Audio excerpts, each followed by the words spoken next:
So I'm here in downtown Vancouver along Beatty Street, and we are looking at this Sherman tank of World War II. About 49,000 Sherman tank were built during the war. There's a couple of variants of Sherman tank built during the war, and this is the latest. Before the end of the war, this is the latest Sherman variant. And you will notice that this is a welded hull and angled about 45 degrees. So the width of this tank is about 9 feet, and from the ground up to the top of the turret is about 9 feet.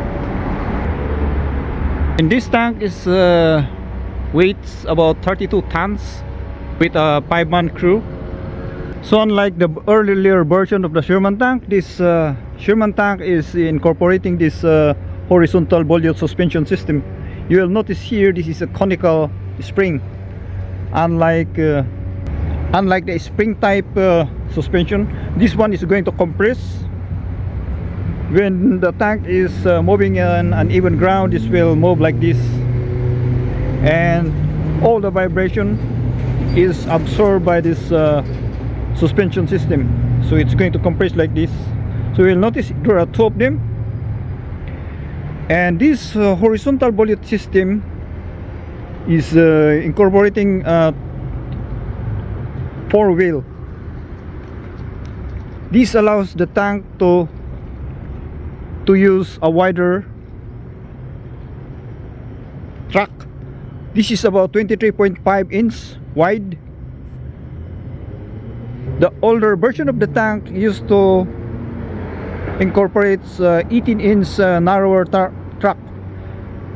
This wider track allows this whole tank to move in a soft ground easily, or it improves the ground to weight ratio of the tank. That allows this tank to negotiate soft grounds, like when in a snow and muddy roads. So you will notice here this each of the road rollers are covered with rubber.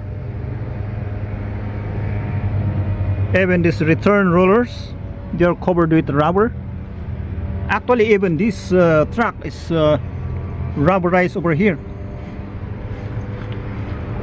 Of course, the purpose of this rubber is to caution the mechanical vibration of the tank, that allows the people inside this tank to sit a bit comfortable, as compared when everything is just rolling against metal. So they call this the idle wheel, primarily because it does not hold any power. It's just going to roll, just to hold this track on the side of the tank.